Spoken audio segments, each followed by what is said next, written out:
Isang mapagpalang umaga po sa ating lahat. Amen. Pwede ba nating batiin yung ating katabi ng magandang umaga?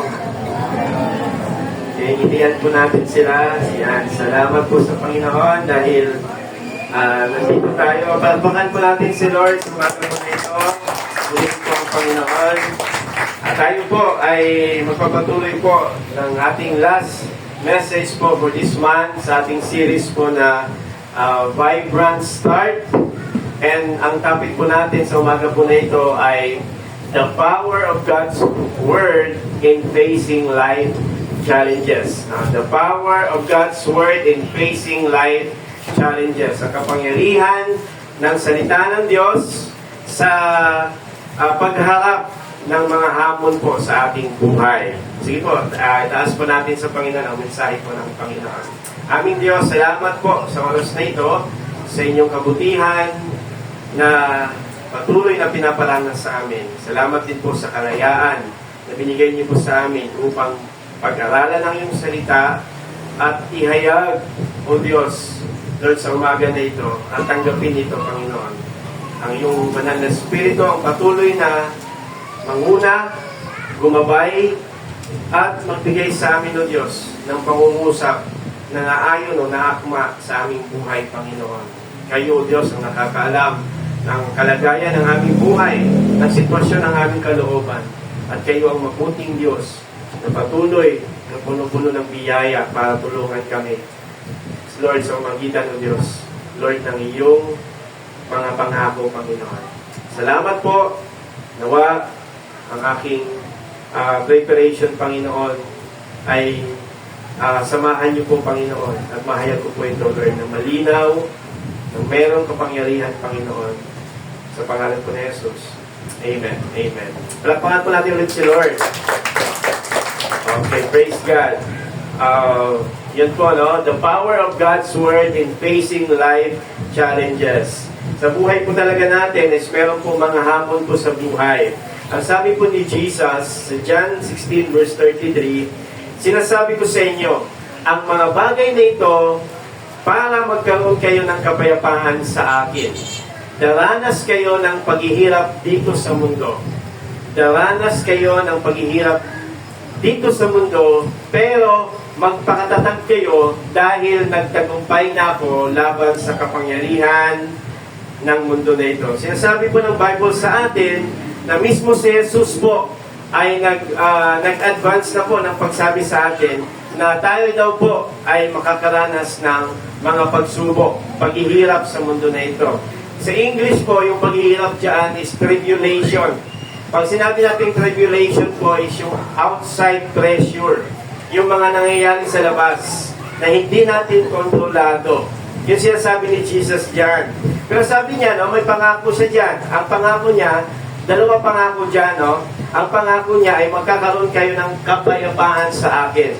Ibig sabihin, in every challenges, merong kapayapaan ang bibigay sa atin ng Panginoon. Pangalawang pangako dyan is nagtagumpay na ang Panginoon. Magpakatatag kayo dahil napagtagumpayan ko na ang laban dito sa mundo na ito. Ibig sabihin po, lahat ng mga naniniwala, nananampalataya sa Diyos, pwede nating maranasan itong tagumpay na pinagkaloob sa atin ng Panginoon. Kaya po, dalawang bagay gusto ko pong iwanan po sa inyo sa umaga na ito about sa ating topic. Number one po is life challenges are inevitable. Life challenges are inevitable. Pag sinabi natin inevitable po, hindi po mapipigilan. Ang mga hamon sa buhay ay hindi mapipigilan. No? Pwedeng malesen yung mga paghihirap dito, pero hindi po siya kayang pigilan. No, kasi nga po, outside pressure siya. Kumbaga, out of our control. Meron tayong pinagdadaanan sa buhay, hinaharap sa buhay, na hindi natin kayang pigilan. Yun yung sabi ng Panginoon. Kaya po, hindi usapin kung mangyayari, kundi kung kailan mangyayari. No? Hindi siya question na kung mangyayari. No? If mangyayari ito. Hindi. Ang question is, kung kailan siya mangyayari. Darating at darating yung mga hamon sa buhay. Now, si Rick Warren po, meron siyang nakategorize niya yung trials or challenges sa buhay sa tatlong category.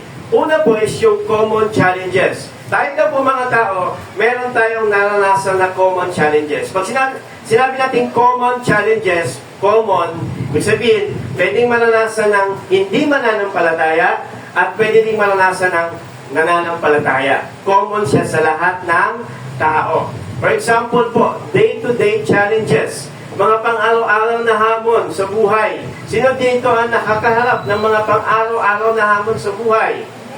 Minsan maliit, minsan malaki. Di ba?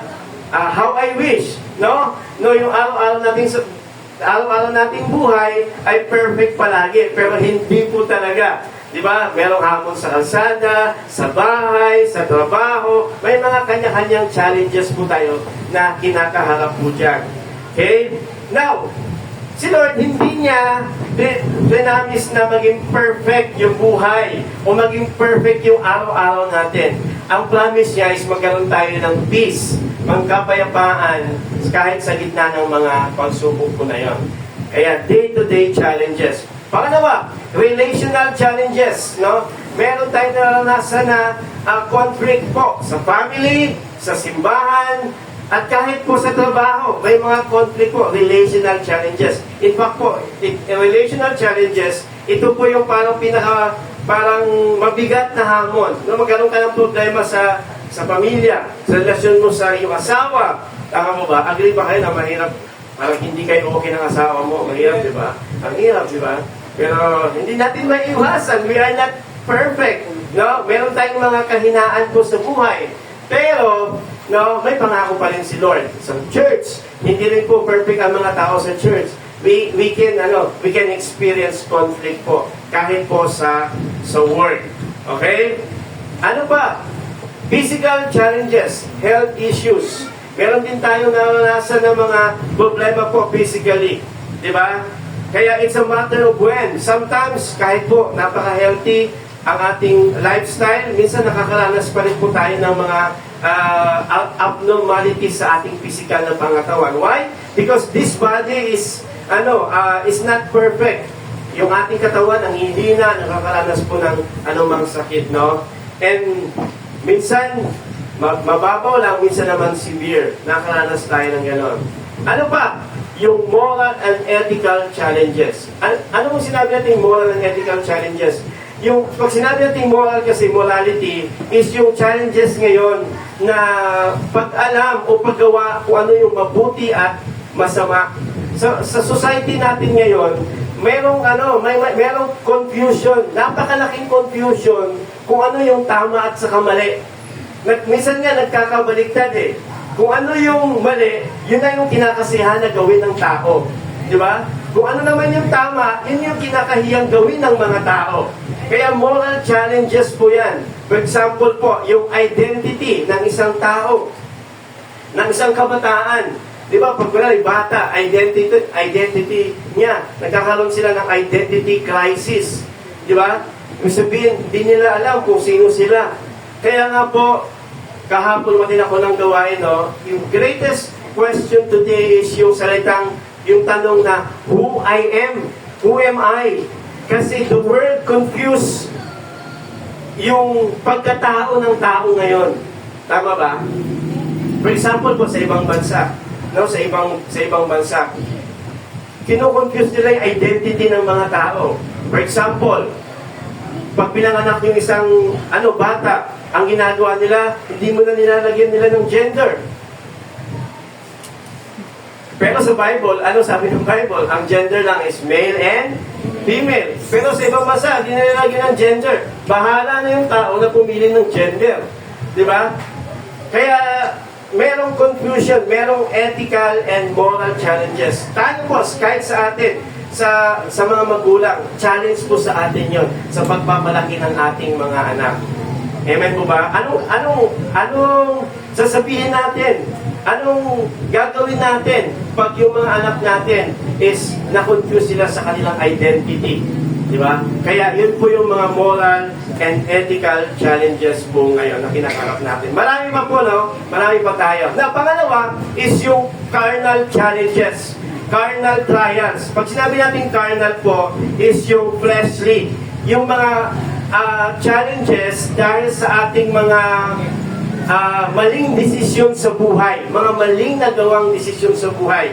Because of our selfishness, selfish ambition, nagkakaroon tayo ng mga carnal challenges. For example po, relational damage because of emotional management.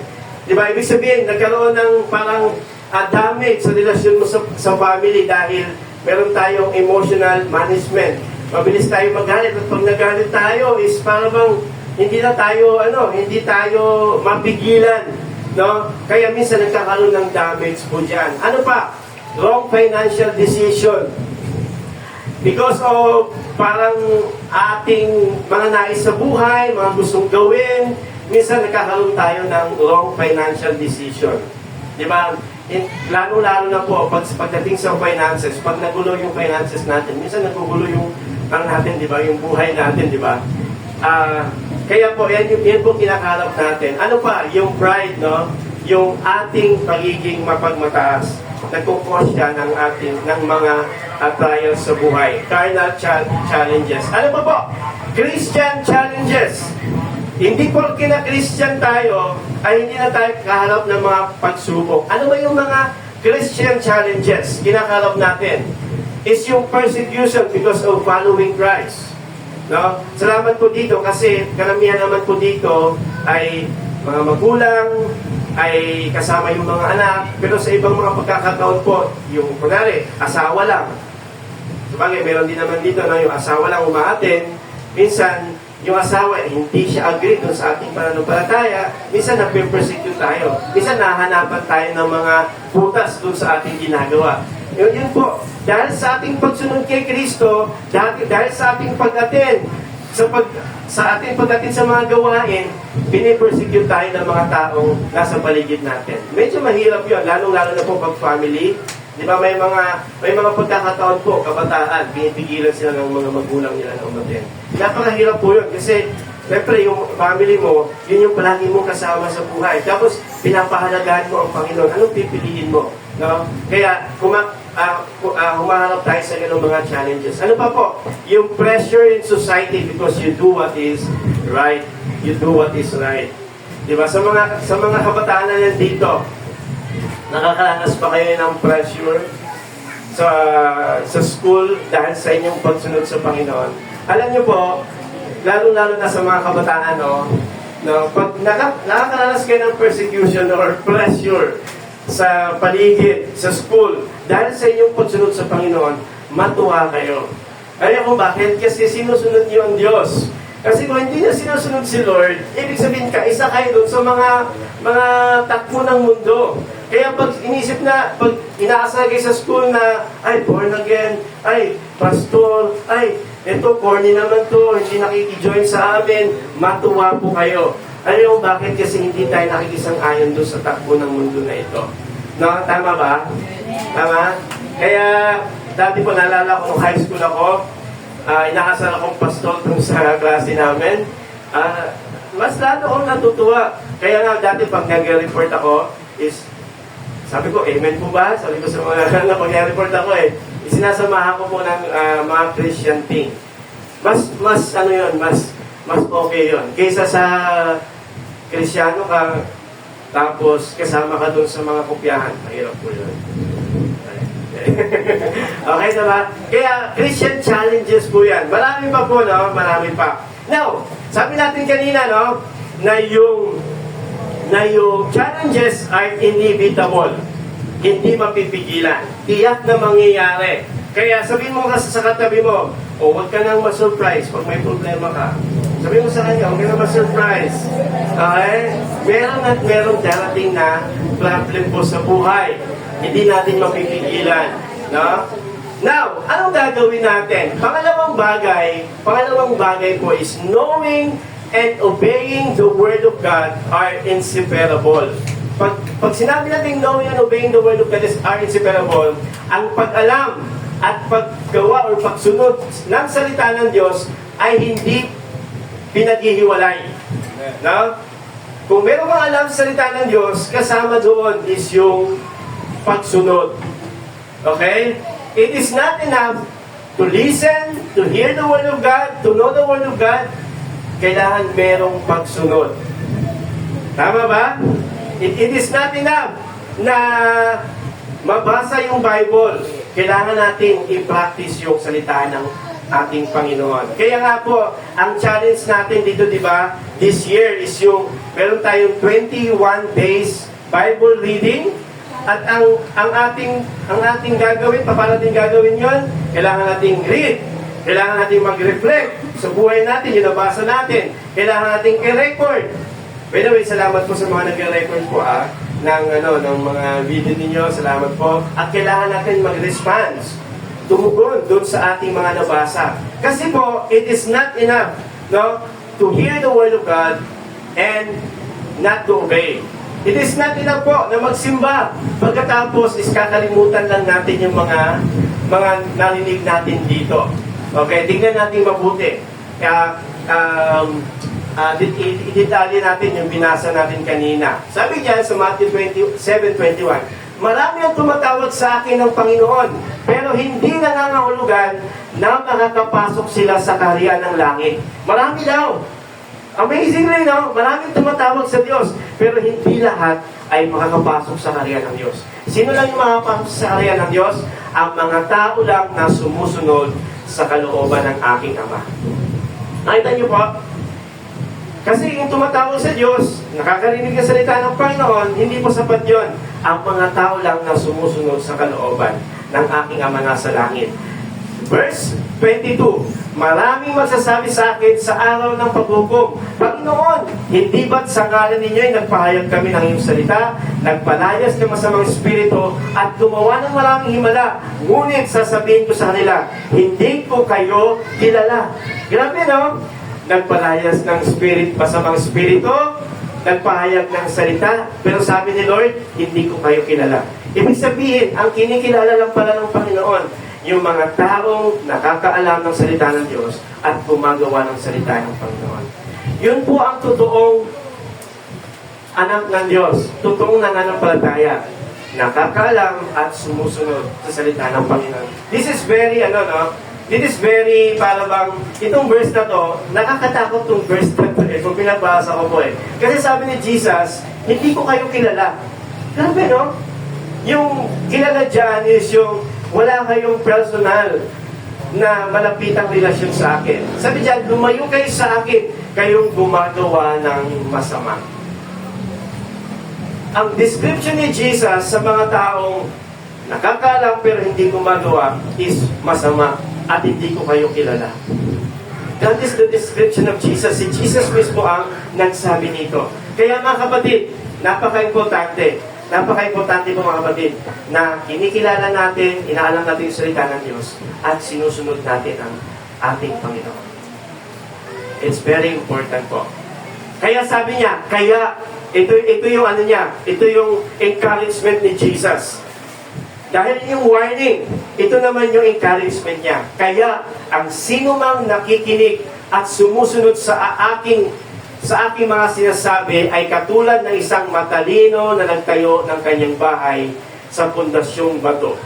Nang umulan ng malakas at bumaha at tumampas ang malakas na hangin sa bahay, hindi nagiba dahil nakatayo ito sa matibay na pundasyon.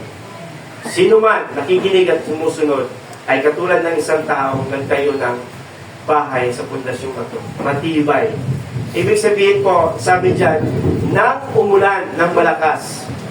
Nang umulan ng malakas. Yun yung sasabi natin na inevitable yung challenges. Nang umulan. Darating yung baha. Darating yung hampas, yung mga pagsubok sa buhay. Pero hindi kailanman magigiba yung mga taong nakakalam ng salita ng Diyos at sumusunod sa salita ng Panginoon. In fact, yung bato dyan ay ang ating Panginoong Kristo. Hindi kailanman magigiba ang mga sumusunod sa ating Panginoon. And ngunit ang sino mga nakikinig sa aking mga salita pero hindi naman ito sinusunod ay parang taong hangal na nagtayo ng kanyang bahay sa bungay. Nang mula ng malakas, pareho Di ba? Yung sumusunod at hindi sumusunod, parehong nakaranas ng mga pagsubok. Pero dumaan ang bagyo, baha, ang sabi ng Bible sa atin ay lubusang nawasak po. Ibig sabihin, pag nakikinig lang tayo, useless. No effect sa buhay natin. Kaya po, yung ating paniniwala, faith, kailangan mayroong katumbas na pagsasagawa. Belief, kailangan mag-reflect sa ating behavior. No, yung doktrina, kailangan nag-reflect sa ating daily lives. Okay? It is not enough po na sa ating isipan lang. Kailangan nakikita sa ating pamumuhay. Amen? Amen ba? Now, merong blessing. Pag sinunod mo ang salita ng Diyos at inalam mo at sinunod mo ang salita ng Panginoon. Anong blessing? It makes you ready when challenges come. No? Pag alam mo ang salita ng Diyos at sinusunod mo, ina-apply mo sa buhay mo, ang gagawin nito is gagawin ka niyang handa, no, sa mga pagsubok sa buhay. It makes you ready. Di ba? Kasi binabasa mo yung salita ng Diyos eh. Tapos pag dumating yung pagsubok, ay Lord, parang nangusap na kayo sa akin sa binasa ko eh. Di ba? Nangusap na kayo sa akin, Lord, kahapon pa lang. Alam ko na alam ko lang kung paano ito gagawin. It makes you ready. Ano pa? It will help you to have the right response. Tutulungan ka nito para magkaroon ka ng tamang pagtugon sa mga pagsubok. Listen to this, mga kapatid. Ito crucial to, yung right response. Kasi lahat tayo, sino dito magsasabi na lahat tayo ay nakakaranas ng pagsubok? Okay, lahat tayo, di ba? Pero hindi lahat ng tao ay nagkakaroon ng tamang pagtugon sa pagsubok. At kung meron tayong tamang pagtugon sa pagsubok po, crucial po yun. Kasi, pag may pagsubok ang isang tao po, at nagkaroon siya ng right response, doon lumalabas yung blessing. Pero kung hindi tama yung pagtugon natin sa mga pagsubok, nababaliwala yun. Nasasayang lang yung mga pagsubok na yun. Kaya, kung mayroong tamang response, it will result in growth. Paglago sa ating relasyon sa Diyos. Maturity. May tamang response, nadidevelop yung character mo. Nagiging wise ka. Nagiging wise ka. At nagkakaroon tayo ng stability. Katatagan. Katatagan. Amen ba? For example, merong nang-away sa'yo. Hindi mo kontrolado yun. Merong nanira sa'yo. Di ba? Hindi mo kontrolado yung sasabihin ng ibang tao. Actually, may tatlong possibility pag merong nanira sa'yo. May tatlong possibility. Una, pwedeng totoo yun. Di ba? Pag may nanira sa'yo, pwedeng totoo yun. Tama? Praise God, kasi nire-remind ka ni Lord na dapat mong ayusin yung sarili mo. Pangalawa, hindi totoo yun. Pangalawang possibility, hindi totoo yun. O ba't mo mapapansin, hindi naman totoo. Diba? Pangatlo is, hindi mo alam kung totoo o hindi. Diba? Kaya, anong gagawin mo? Kaya kailangan ng tamang pagtugon doon. No? Either totoo man o hindi, kailangan ng tamang pagtugon po doon. Amen po ba? Anong gagawin mo pag may nanira sa'yo? Pag magagalit ka, gagantihan mo, sisiraan mo din siya, I think, hindi yun magresulta ng maturity, growth, and stability. Okay ba? Amen po ba? Kaya, ayan po, it will result in growth and maturity. Ang ganda lang po, as I end, si Apostle Pedro, binalangkas niya, kasi ang 1 Peter po ay, ang tema po nito is, ang daming pagsubok na pinagdadaan ng mga Christian dati.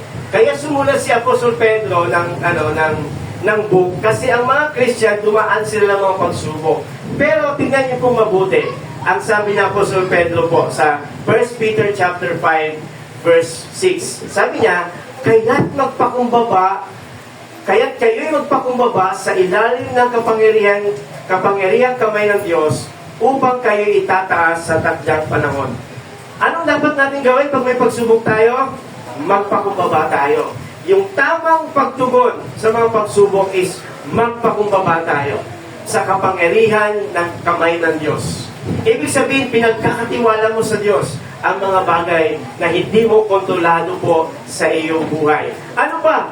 Sabi dyan, ilagak ninyo sa Kanyang ang lahat ng iyong kabalisaan. Pag may pagsubok, mag-pray daw sapagkat siya'y nagmamalasakit sa inyo. Instead of parang alalahanin mo yung maraming bagay, ilagak mo sa Panginoon.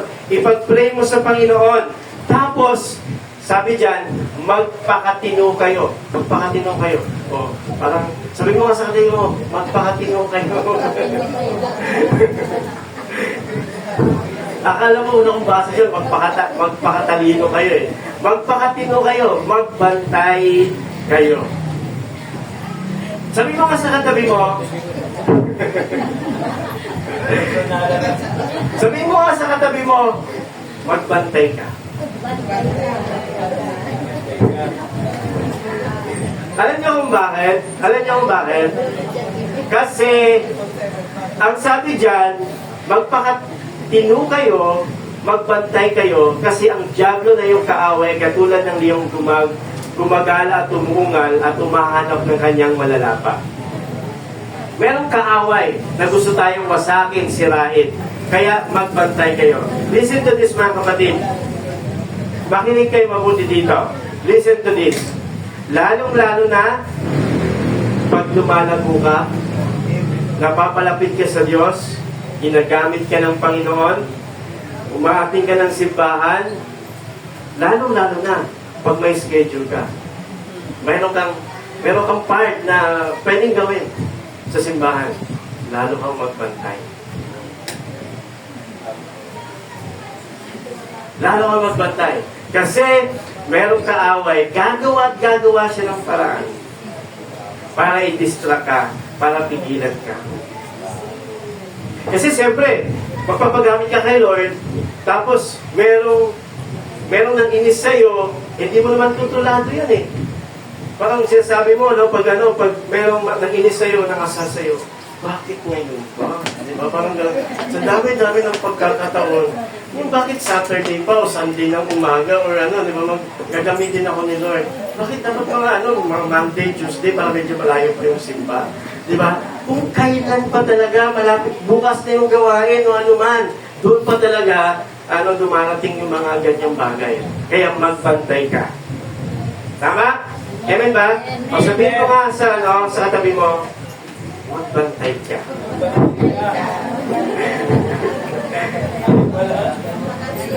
O sabihin natin yung una. Huwag na sa katabi mo. Sabi mo na sa sarili mo, magpakatino ka. Sabihin na lang. Okay? Now, paano natin naharapin yan? Next verse, maganda yung sinabi sa next verse. Labanan ninyo. Labanan ninyo ang kaaway. Kasi, nandyan yung kaaway, labanan ninyo. Now, ang tanong ko sa inyo, paano mo lalabanan ang kaaway? Ang tutukoy ng kaaway dyan, sino yun? Magbantay ka, no? Paano mo lalabanan yung kaaway? Dito na kayo. Paano lalabanan ang kaaway? Ang tutukoy ng kaaway dyan ang Diablo. Paano? Lalabanan ng kaaway. Ha? Paano?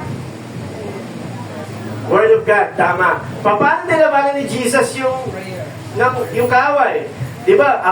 Tinan nyo ha, si Jesus mismo, after niya mag-prayer and fasting for 40 days, dumating ang Diablo para tuksuin siya.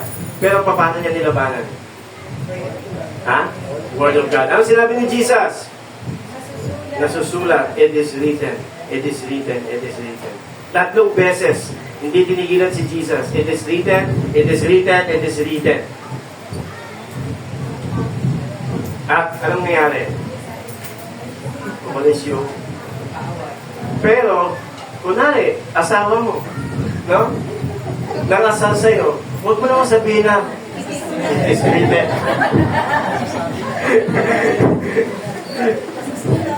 Nasusulat. Lumayas ka. Huwag Panginoon, yan po. Ang tinutukoy po doon is spiritual battle. Sa loob-loob mo, loob-loob mo, pinag-pray mo yung sitwasyon, yung tao. Sabi ni Apostol Pablo, hindi tayo nakikipaglaban sa laman sa tao, kundi sa mga pwersa ng kadiliman. Amen ba? Kaya po, and then sabi dyan, sa inyong pananampalataya, naraman na ang mga gayong hirap ay naranasan ng iyong mga kapatid sa buong sanlibutan. Listen po, listen no. Sabi kasi dyan ng buong sanlibutan. Ito po, pag meron kang problem, pag matinding problema, isa sa kasinungalingan ng kaaway is yung ikaw lang ang dumaranas niya. Ikaw lang. Hindi ka ng kaaway. Ikaw lang. Wala ka ng alos-dos. Tignan mo yung iba, hindi sila nakaranas ng gano'n. Pandalaya ng kawayan. Pero sabi dyan, nakaranas ang buong kapatid natin sa buong sanlibutan. Ibig sabihin, kung meron kang problema, welcome to the club. Lahat tayo merong pinagdadaanan, no? Pero merong salita ng Diyos para mapagtagumpayan natin ang mga pagsubok na yan. Amen ba? Amen. Pwede ba natin palampakan si Lord sa oras ko na ito? And then, anong pang pandalaya ng kaaway? Sasabihin ng kaaway, ikaw na nakaranas yan. At sasabihin niya, pero sabi niya, di ba? At pagkatapos na kayo magdusa ng sandaling panahon, pandalaya ng kaaway number 2, wala nang katapos yan. Hindi na matatapos yung problema mo, yung pinagdadaanan mo. Pero sabi ng Bible, sa sandaling panahon. Every trials in this planet po, matatapos din po. Merong katapusan, no? Kung haharapin mo ng tama. Ganito, minsan tumatagal ang problema pag dinadagdagan natin ng another problem. Tama? Kaya, right response will result into blessing, growth, maturity, and stability. And sabi dyan mga kapatid, ang Diyos ng buong biyaya na siya na sa inyong tumawag tungo sa kanyang walang hanggang kalwalatian kay Kristo, ay siya ring magpapanumbalik, magpapatibay, at magpapalakas sa inyo. Wow! Grabe, no? Si Lord, ang Diyos ng buong biyaya. Binanggit niyo salitang biyaya. Ibig sabihin mga kapatid, merong biyaya ang Diyos sa lahat ng may pinagdadaanan natin. Yung salitang biyaya po is yung tatanggapin mo yung blessing, yung patnubay ng Panginoon, kalakasan ng Diyos kahit hindi ka karapat-dapat. Ibig sabihin po, pag tayo po dumaranas ng mga pagsubok sa buhay, kahit hindi tayo karapat-dapat na tulungan ng Diyos, tutulungan pa rin tayo ng Panginoon. Kasi nandyan sapat ang biyaya ng ating Panginoon. At yung biyaya ng Diyos, yun po yung magpapalakas sa atin. Yun po yung magpapatibay sa atin para harapin yung ating mga pagsubok po sa buhay. Sapat ang biyaya ng ating Panginoon. Amen? At God will restore, mapanumbalik, magpapatibay, at magpapalakas sa atin. Kaya anong gagawin natin? Know and obey the Word of God. Kaya this year po, mga kapatid, my prayer, no, i-devote natin yung sarili natin sa salita ng Panginoon at sa pagsunod sa Panginoon. Kahit po, mga kapatid, paunti-unti, sundin natin si Lord, no? Bigay natin yung pagpapakumbaba natin, Lord, hindi ko naman talaga kaya to pero salamat Lord dahil sapat ang iyong biyaya para tulungan ako sa ating mga pagsubok sa buhay. Amen? Sige po, let us pray po. Let us pray. Aming Diyos, sa oras na ito, patuloy po namin tinataas sa inyo ang aming buhay. Patuloy ko pong tinataas sa inyo